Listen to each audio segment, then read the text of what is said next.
Nuevamente su Biblia en Judas capítulo 1, versículos 3 y 4. Judas capítulo 1, versículos 3 y 4. Amados, por la gran solicitud que tenía de escribiros acerca de nuestra común salvación, me ha sido necesario escribiros exhortándoos que contendáis ardientemente por la fe que ha sido una vez dada a los santos. Porque algunos hombres han entrado encubiertamente, los que desde antes habían sido destinados para esta condenación, hombres impíos que convierten en libertinaje la gracia de nuestro Dios, y niegan a Dios, el único soberano, y a nuestro Señor Jesucristo. Ahora ya bendición a su palabra, oremos. Señor, te damos gracias en este día por tu palabra, porque tu palabra, Señor, es clara, Señor, es necesaria, es inerrante, es infalible, porque en ella, Señor, está escrito y revelada la verdad y tu voluntad, Señor. Te pedimos que nos guíes a través de este sermón conforme a tu voluntad, para conocer, Señor, esta palabra, para guardarla en nuestro corazón, para que sea, Señor, de ánimo y exhortación para hacer lo que tú demandas que hagamos delante de ti como tus hijos, Señor. Guíanos, Señor, y que tu Santo Espíritu nos ilumine, Señor. Te damos gracias en el nombre de nuestro Señor Jesucristo. Amén. Amén. Pueden sentarse. Bueno, mis hermanos, estamos continuando con nuestro estudio y sermones expositivos del libro de Judas.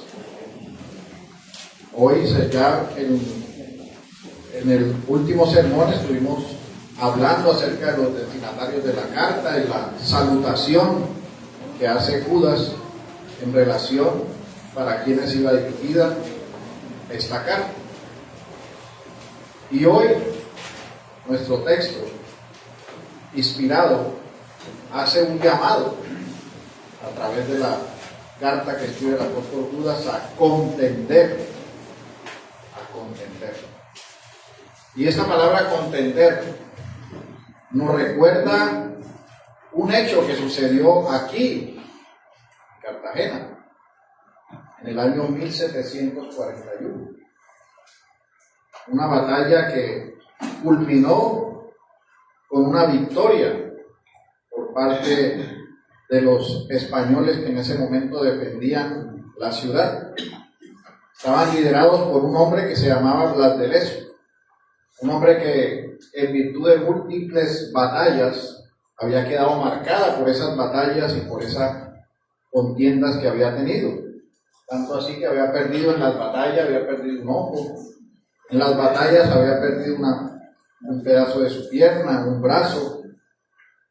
Se encontraba ya en esa disposición o en esa forma en su cuerpo ya, con esas marcas por la lucha, cuando le tocó estar al mando de las fuerzas españolas frente a la Marina británica, frente a los galeones británicos, que eran muchos, muy poderosos, era la más poderosa que existía en ese momento.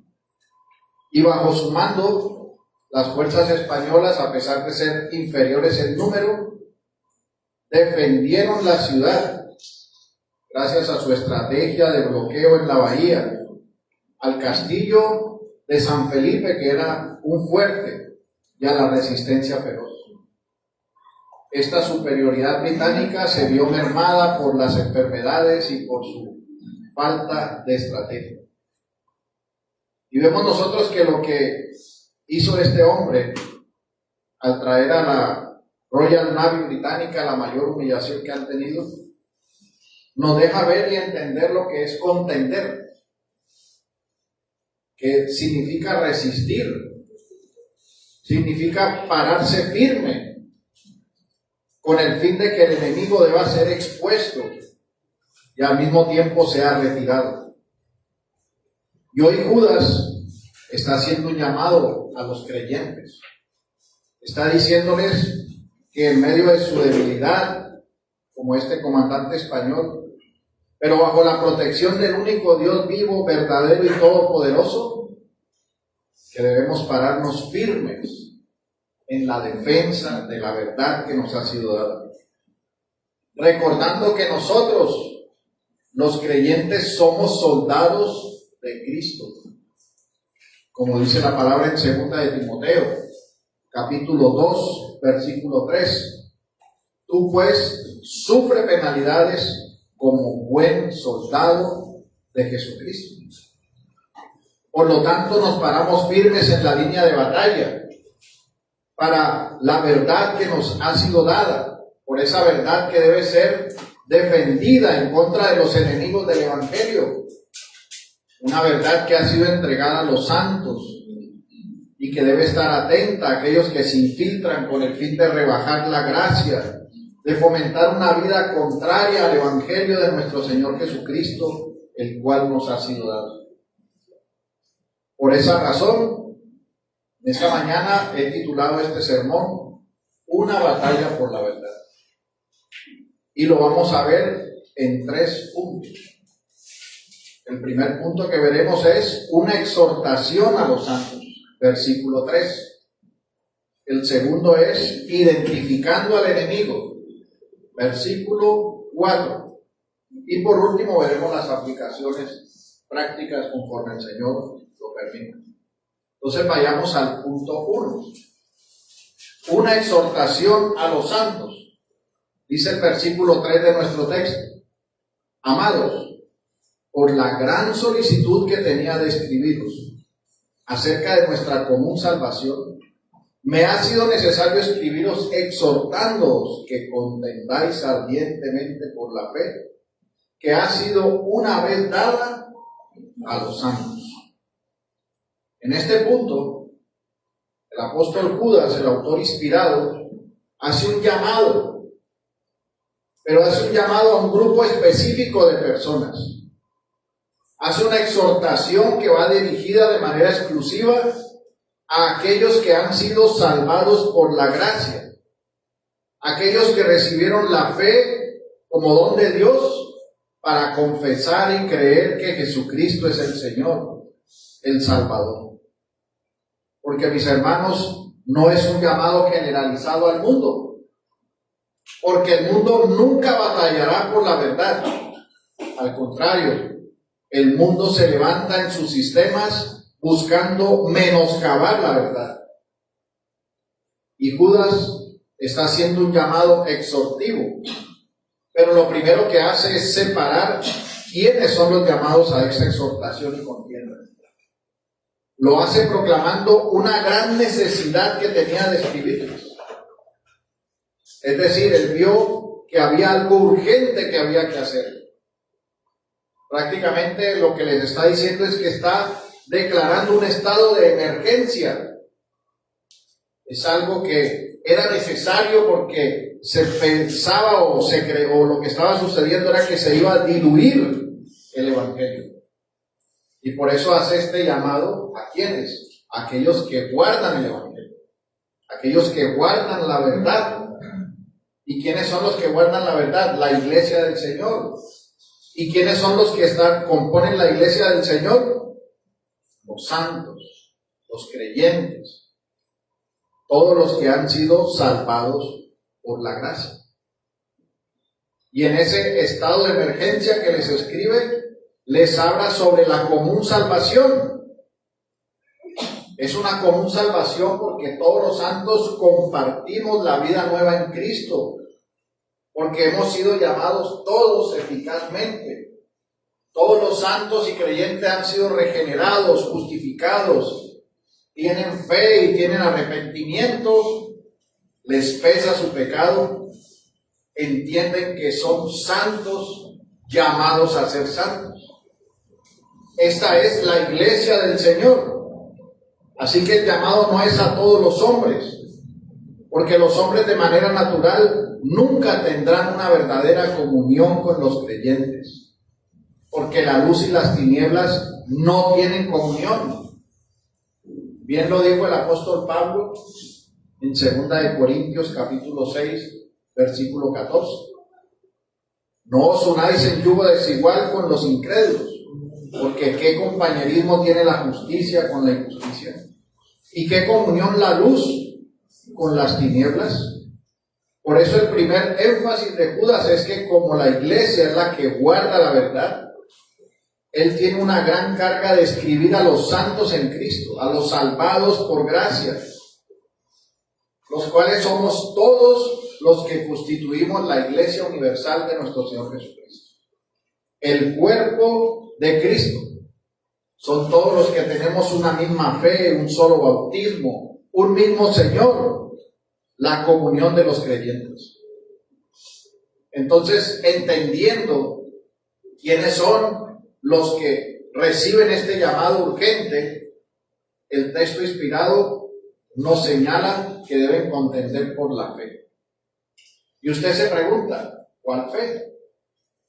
¿Cuál es la fe a la que hace referencia el texto? ¿Será la fe de decir Jesucristo es el Señor? ¿O será que es una fe más amplia? Porque Él dice que debemos contender por la fe que nos ha sido dada. Entonces debemos entender que la fe no es la fe que cada creyente tiene en manera personal, sino que es más amplio. Está refiriéndose a todas las doctrinas que nacen de la fe, que nos son dadas como un don de Dios, como hijos de Dios, como luz que somos ahora en Cristo nuestro Señor. Es por eso que, conforme a la claridad de las Escrituras, conforme a la iluminación del Espíritu Santo, el creyente, en el cual hay salvación y vida eterna, entiende por la gracia de Cristo, por medio de la fe, en primer lugar, que esa fe no procede de Él, que es un don de Dios, no tiene capacidad de producir esa fe, y que esa fe abarca todo lo que es ser cristiano. Es decir, el arrepentimiento, la regeneración, entender la justificación, entender la santificación, entender la perseverancia de los santos, entender la glorificación, entender que Cristo viene por segunda vez, entender que Él resucitó y que vive. Todo eso hace parte de la fe. Entender que somos sostenidos por el Espíritu Santo para alcanzar una santidad progresiva. Entender que estamos en un camino a la luz de la verdad cada día. Es decir, que esa fe es una vida conforme a Cristo.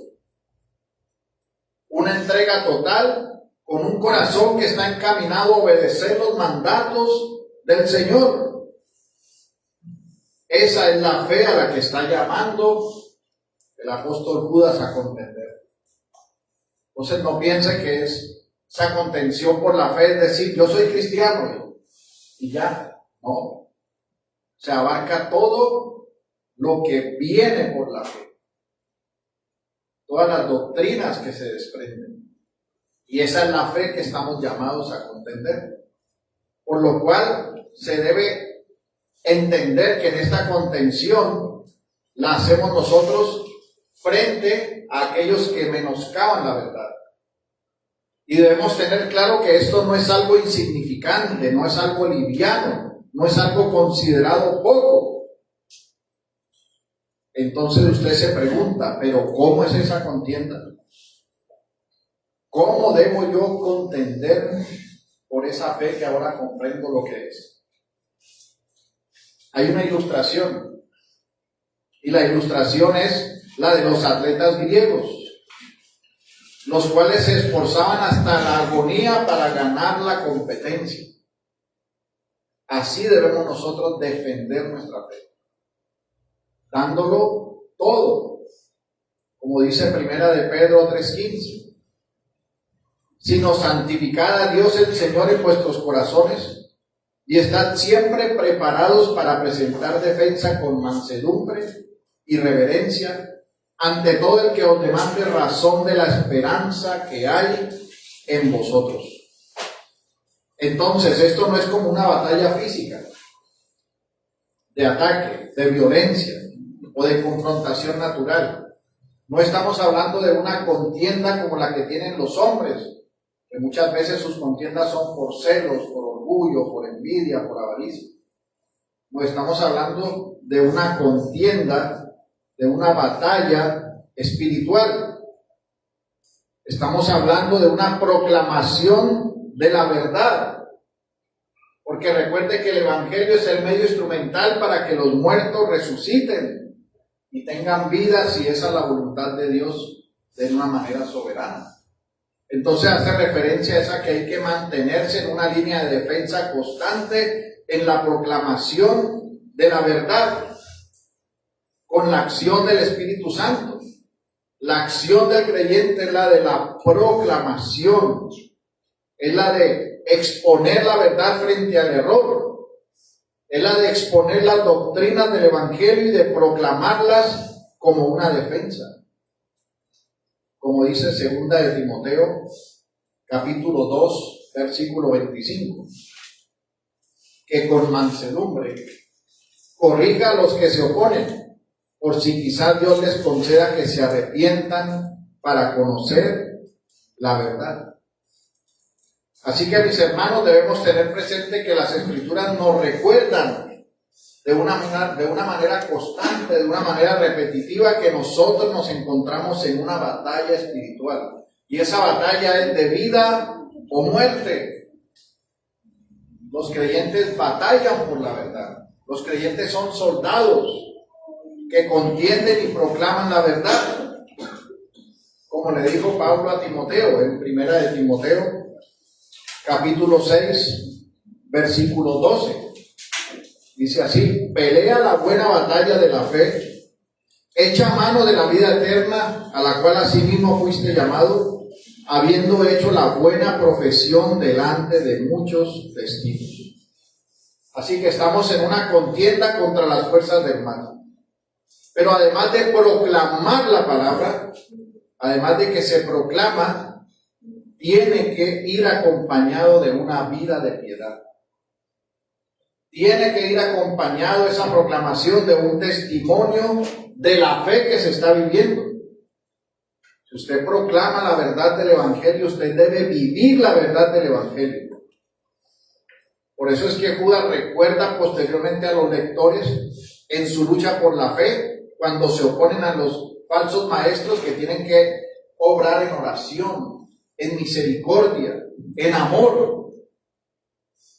Y esto porque muchas veces, en nombre de la tolerancia, muchos tienden a ignorar las enseñanzas cuestionables, a dejar pasar las mentiras y el engaño. Y no se trata de una postura como la del mundo, de que en la libertad de culto y en la verdad relativa hay amor y paz para todos. Lo que usted diga la verdad no importa. Si esa es la verdad para usted, no importa, está bien, esa es la verdad. No, la verdad del Evangelio es una verdad absoluta, inmutable. La verdad de la palabra es una verdad que no cambia, que no es cuestionable. Y si usted defiende la verdad, usted tiene que proclamarla con sus labios, defender frente al error. Si usted escucha el error y está delante de usted, usted no debe callar. Pero eso debe ir acompañado de que usted muestra una vida como creyente. Porque de nada le sirve que usted defienda la verdad si su vida es una vida totalmente pecaminosa y lejos de Dios. No está haciendo nada si usted hace eso. No está defendiendo verdaderamente el Evangelio. No está haciendo una verdadera contienda. Porque usted, además de advertir las falsas enseñanzas, usted tiene que mostrar también la misericordia, el amor hacia los hermanos.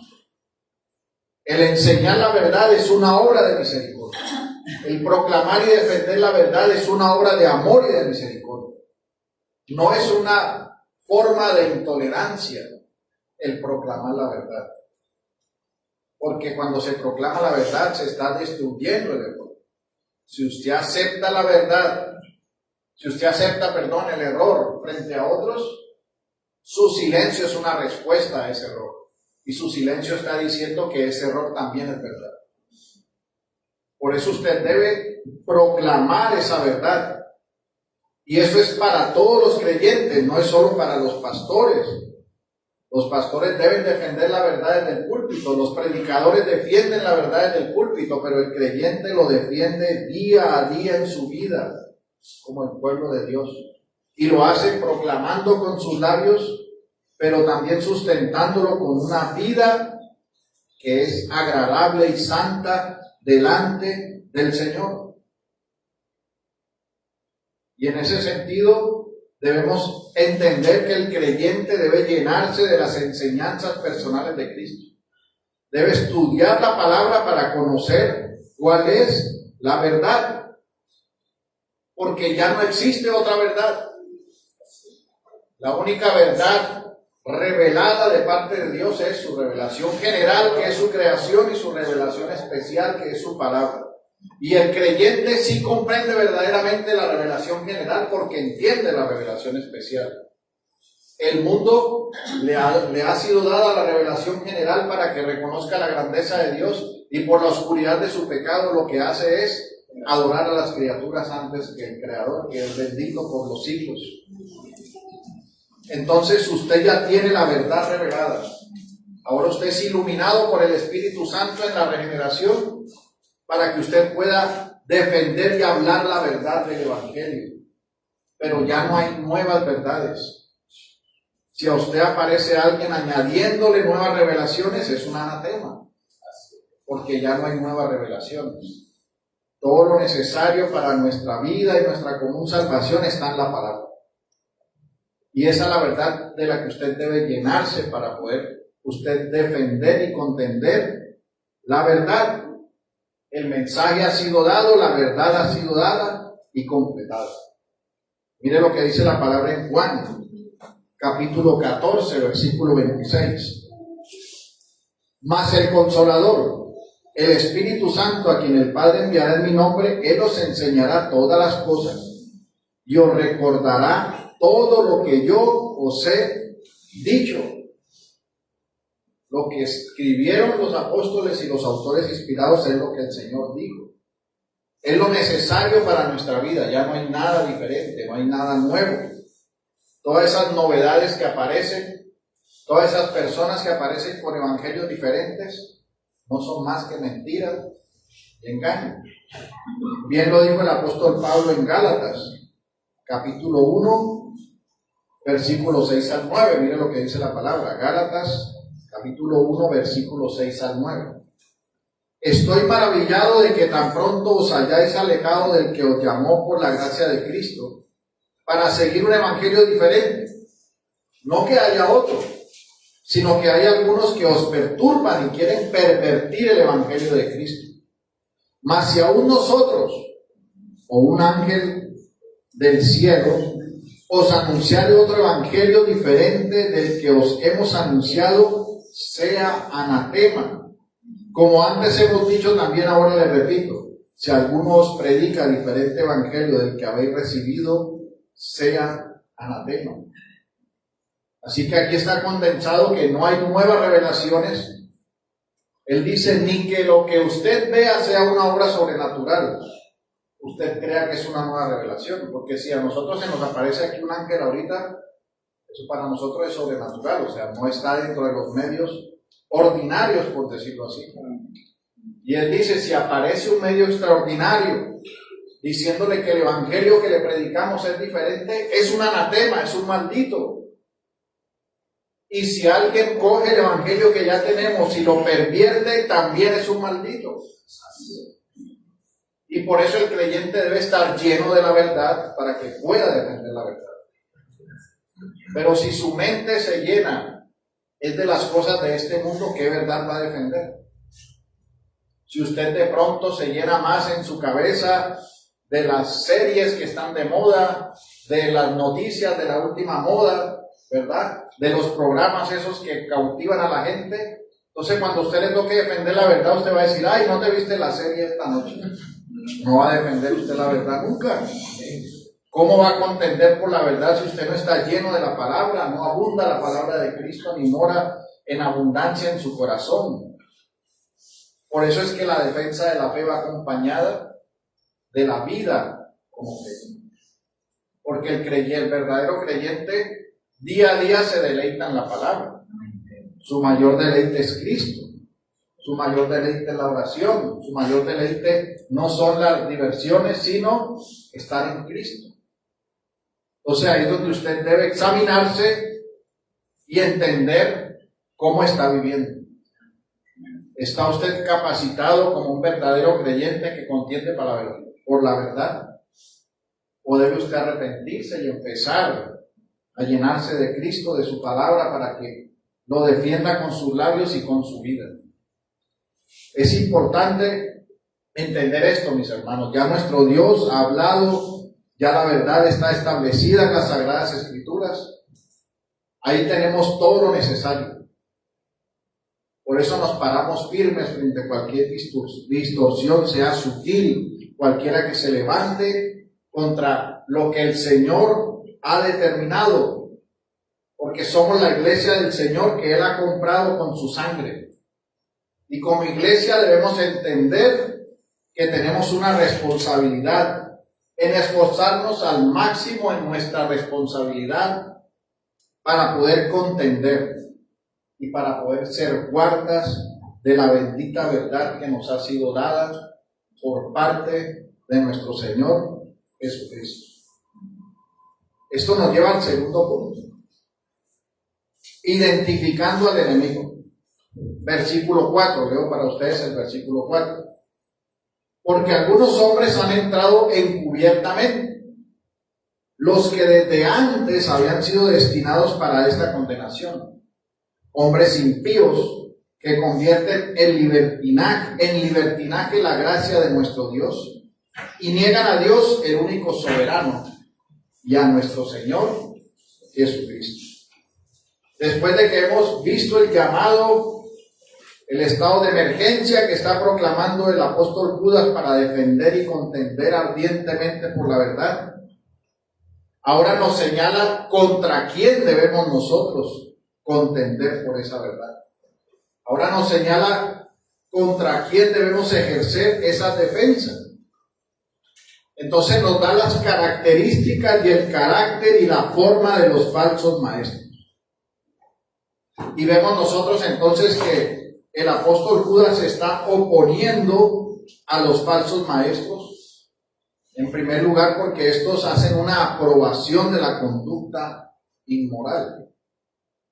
Pervierten la gracia de Dios porque dan licencias para lo que no es conforme a la verdad y a la moral de nuestro Dios ha establecido.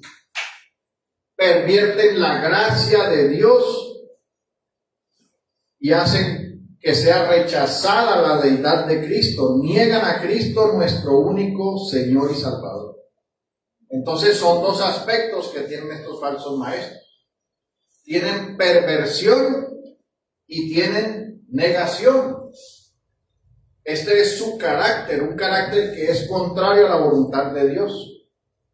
Ahora, hay una situación y es que se han infiltrado en la iglesia. Y entonces usted se puede preguntar, ¿cómo podrían falsos hermanos entrar en las verdaderas asambleas de los santos? ¿Por qué sucede esto? Bueno, sucede porque la iglesia no está parándose firme. Porque la iglesia no está alerta como soldado de Cristo. Porque la iglesia se deja llevar de un pesado sueño. Porque los pastores que están llamados a guiar se vuelven complacientes con el pecado, se vuelven descuidados con la disciplina. Precisamente esta es la razón por la que Judas está haciendo un fuerte llamado. Lo que Judas está haciendo es como cuando se toca una trompeta para la guerra para despertarlos a todos. Eso es lo que le está diciendo, despiértense.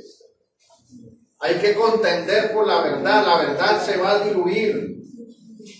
Está siendo atacada desde adentro. Desde la misma iglesia para pervertirla frente a los que están creyendo y para que los que nunca han creído crean lo que no deben creer. Por eso esa perversión se desarrolla desde adentro. Y él toca esa trompeta porque él recuerda lo que el Señor le dijo a ellos. Recuerde que el Señor advirtió que habrían falsos maestros y que la iglesia debería estar alerta. Pero lamentablemente las iglesias no están haciendo caso a la advertencia. Mire lo que dice el texto paralelo de Pedro, segunda de Pedro capítulo 2 versículo 1. Pero hubo también falsos profetas entre el pueblo, como habrá entre vosotros. Falsos maestros que introducirán encubiertamente herejías destructoras y aún negarán al Señor que los rescató, atrayendo sobre sí mismos destrucción repentina. Y esta infiltración que hacen estos hombres, esta entrada encubierta que señala el texto, conforme a su significado, está haciendo referencia a aquellos que entran sin hacer ruido. Es usada para determinar o mostrar a aquellos que entran sin una invitación, como aquellos que se están colando por la puerta lateral en una fiesta. Nunca lo hacen por la puerta principal. Esta palabra es usada para referirse a aquellos que son exiliados de un país, son expulsados, desterrados, y sin embargo cruzan la frontera y se devuelven otra vez al país. Y en medio de eso siembran la cizaña del error. ¿Para qué siembran la cizaña del error? Para ahogar los oídos de los creyentes en falsedad, para que el rebaño sea apartado de la verdad. Y como el problema está dentro de la iglesia, es un problema de mayor cuidado, porque se está dando entre aquellos que profesan una fe. Porque estos falsos maestros dicen que tienen fe, pero con sus hechos la niegan. Como dice 2 de Timoteo 3:5, dice que tendrán apariencia de piedad, pero negarán la eficacia de ella. A estos evita. Así que estos son hombres malvados que han subido al púlpito. Profesan ser predicadores del evangelio a sabiendas que pretenden socavar el evangelio. Son personas viles. Estos son hombres que entraron encubiertamente y que han sido proscritos por Dios como traidores desde hace mucho tiempo. Cuando dice que desde antes estaban preparados para esta condenación, se está refiriendo a la acción judicial que enmarcaba la pena que recibiría aquel que había cometido un delito. Es decir, que recibiría un justo juicio, pero este justo juicio estaba anunciado públicamente. Así sucede con estos hombres. Ya están destinados sus nombres en la condenación eterna del infierno, porque están predicando lo que no es, están pervirtiendo la verdad.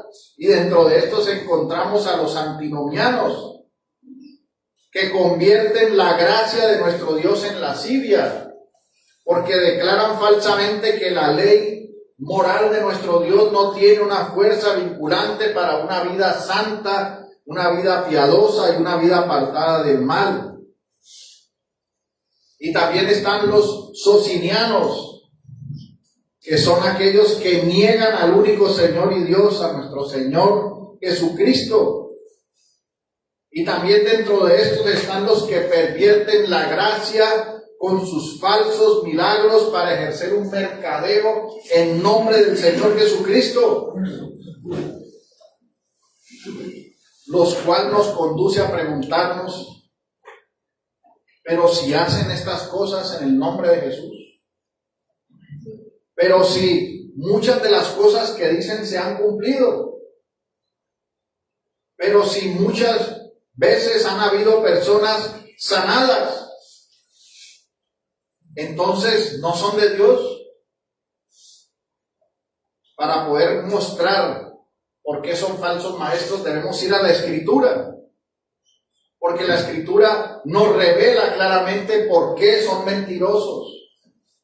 Acompáñenme aquí a Deuteronomio, capítulo 13, versículo 1 al 3. Mire lo que dice la palabra. Dice: cuando se levantare en medio de ti profeta o soñador de sueños, y te anunciare señal o prodigios, y se cumpliere la señal o el prodigio que él te anunció, diciendo: vamos en pos de dioses ajenos que no conociste y sirvámosles.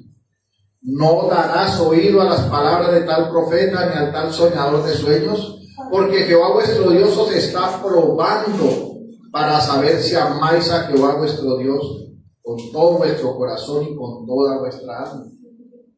Y veamos este texto en paralelo con Segunda de Tesalonicenses.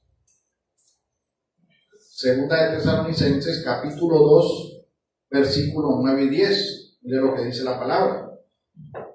Inicuo, cuyo advenimiento es por obra de Satanás, con gran poder y señales y prodigios mentirosos, y con todo engaño de iniquidad, para que los que se pierden, por cuanto no recibieron el amor de la verdad, para ser salvos.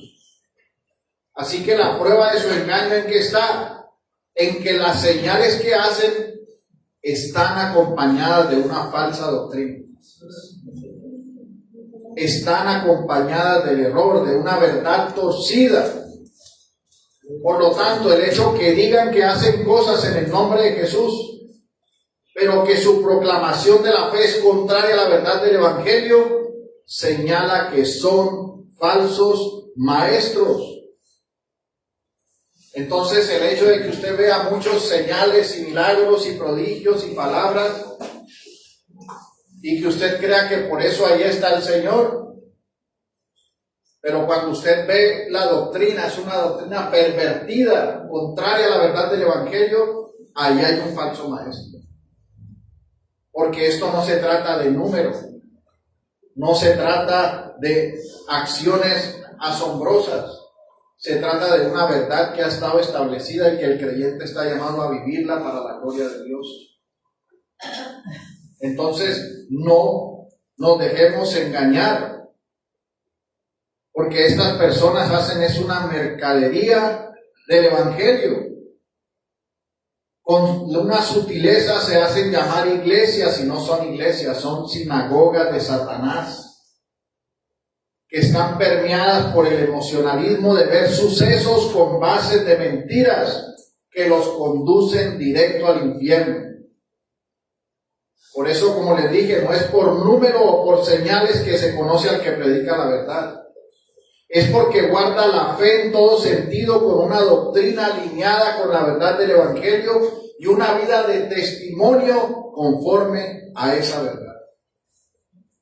Por esa razón, la iglesia del Señor debe estar apercibida frente a estos falsos maestros, que no solo hacen un engaño sutil, sino que en su carácter prima su deseo natural, su orgullo, su arrogancia, los lujos, la vida placentera de lo temporal, por encima de darlo todo por Cristo.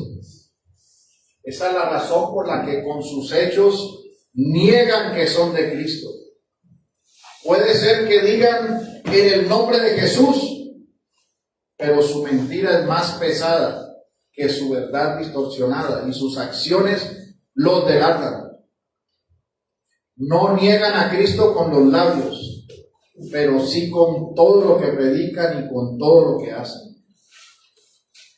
Porque su sutileza es el error doctrinal.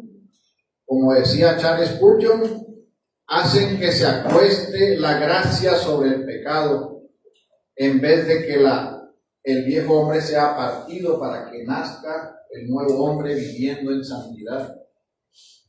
Tratan de que el pecado se oculte bajo la gracia, cuando el pecado debe ser por la gracia exhibido y abandonado. Por esta razón, mis hermanos, pervierten la fe negando a Cristo. Se levantan en contra de todo lo que nuestro Dios ha establecido. Y por esta razón son anatemas, son malditos que niegan al Señor, de los cuales su juicio está publicado y llegará su sentencia, que es una vida en el infierno por la eternidad. Por esta razón, iglesia, parémonos firmes en el Señor, para que con la verdad podamos contrarrestar todas estas sutilezas de Satanás en contra de la iglesia del Señor, la cual prevalecerá por siempre, porque las puertas del Hades no prevalecerán contra ella. Esto nos lleva al tercer punto, las aplicaciones prácticas. Después de que hemos visto la exhortación a los santos, después de que hemos visto el estado de emergencia que anuncia Judas, el que debemos contender ardientemente por la fe que nos ha sido dada, después de que hemos entendido qué compone esa fe y hemos visto quiénes son los enemigos del Evangelio, entonces como aplicación práctica tenemos lo siguiente. En primer lugar, que como creyentes que somos, que profesamos una fe en Cristo por la gracia que hemos recibido, debemos nosotros procurar que nuestras voces y vida señalen la fe que hemos recibido, la verdad que está en las Sagradas Escrituras. No es solo decir que tengo fe, es pregonar la verdad del Evangelio, como hacía Enoc, que era un pregonero de justicia. La verdad del Evangelio de Cristo es decirlo con palabras en el día del Señor en la iglesia, donde se proclamen todos los púlpitos. Pero también es deber de los santos el tener un testimonio de esa verdad con sus labios. Diariamente dice la palabra que somos reyes, que somos sacerdotes, que hemos salido de las tinieblas a la luz admirable. Por lo tanto, la verdad del Evangelio y la fe tienen que llevar a examinar a cada uno para ver si estás en la fe, para ver si participa de la comunión verdadera de la iglesia, para ver si muestra el testimonio de la verdad. Porque si usted no proclama la fe con una vida piadosa, con un testimonio de Cristo, entonces usted no está lejos de los falsos maestros que Judas denuncia. Porque ellos con sus hechos blasfeman el nombre de Cristo. Pero si tú dices que eres cristiano y no haces lo que el Señor demanda de ti, el congregarse, el amar los unos a los otros, el considerar a los demás como superiores a sí mismo, el hacer obras de misericordia, el apoyar la iglesia donde el Señor te ha colocado, prefiriendo los afanes de este mundo, tu vida personal, tu ingreso, tu trabajo, siendo egoísta, orgulloso, que no está dispuesto a dejar las cosas por Cristo, por su verdad, por la gracia recibida, entonces si tú haces este tipo de vida, también está blasfemando el nombre de Cristo. Está haciendo exactamente igual que los que sutilmente se infiltran a corromper, porque te convierte en un hipócrita y el fin será el mismo, el infierno. Por esta razón hay un llamado a examinarse para ver si están obrando conforme a lo establecido por nuestro Señor. Y si no es así, arrepentirse.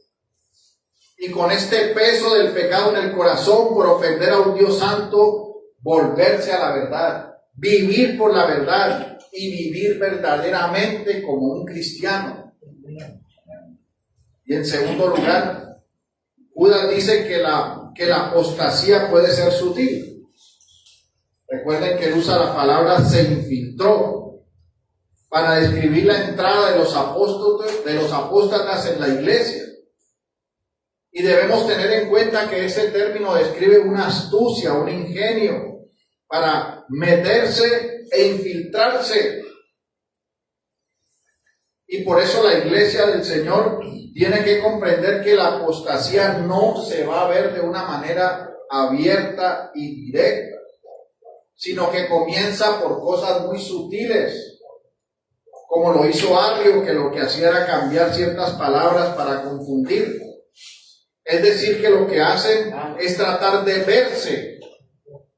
verse como si fuera una fe cristiana. El autor y predicador A.W. Tozer lo escribe de esta manera, dice: el error es tan hábil para imitar la verdad que constantemente se confunde. Hoy en día se necesita una mirada aguda para distinguir quién es Caín y quién es Abel.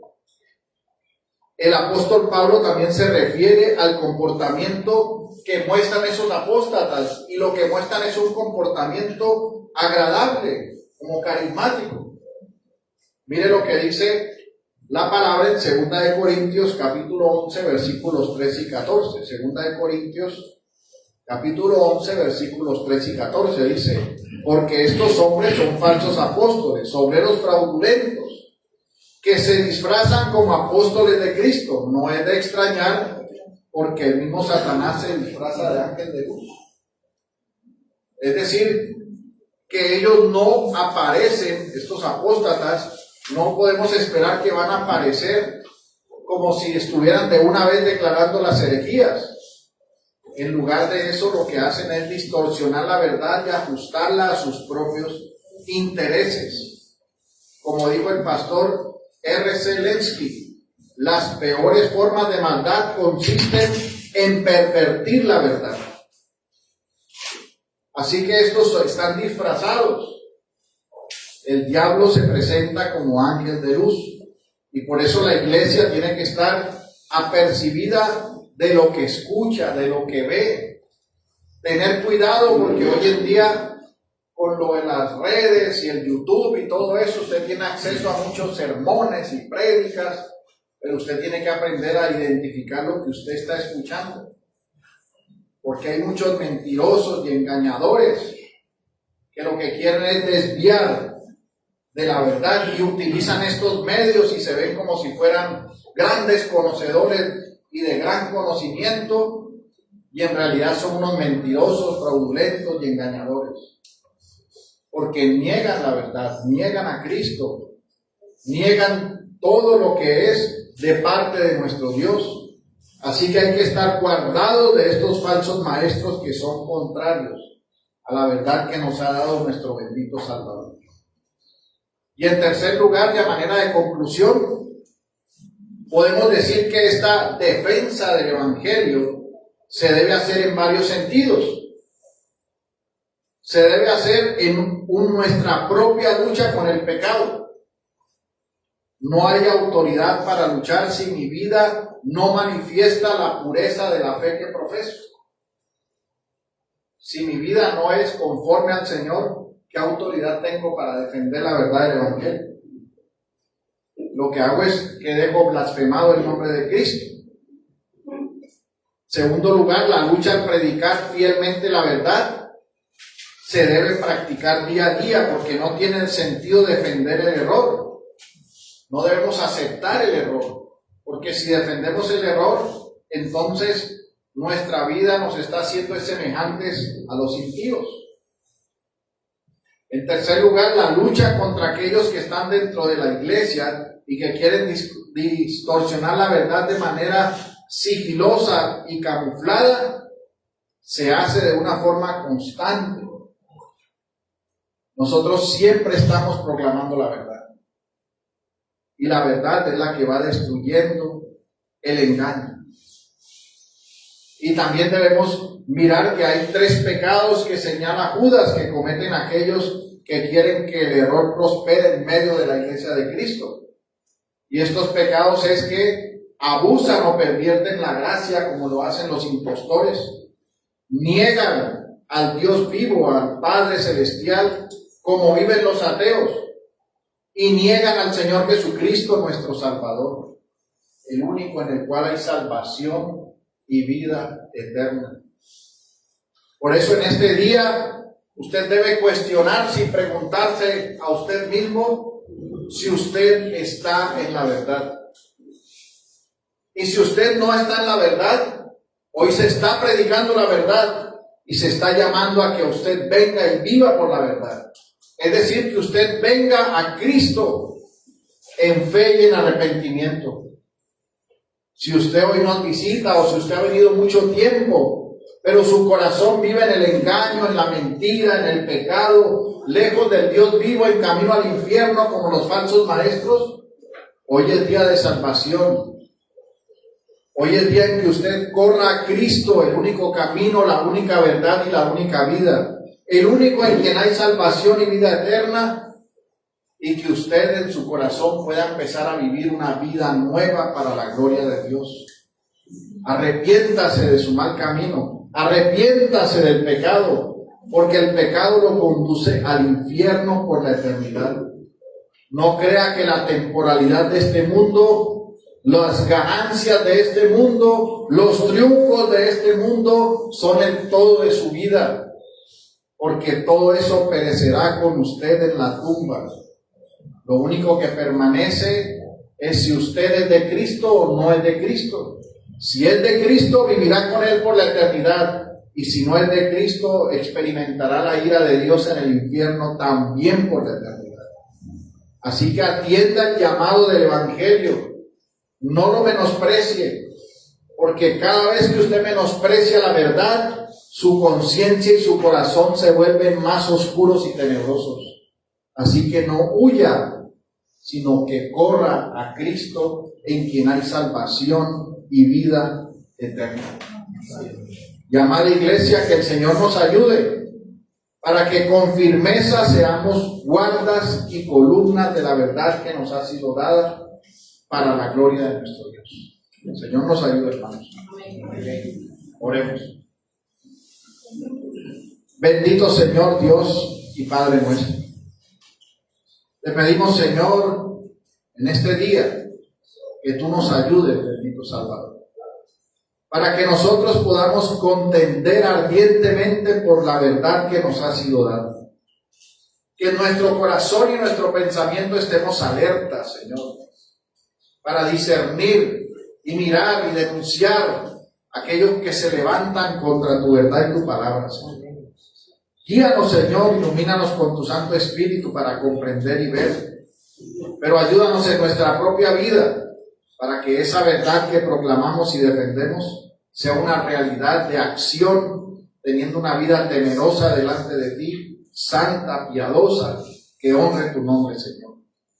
Ayúdanos, Señor, como tu iglesia, como tu pueblo y como tus hijos, para vivir conforme a tu voluntad. Gracias te damos, Señor, en este día. En el nombre de nuestro Señor Jesucristo. Amén.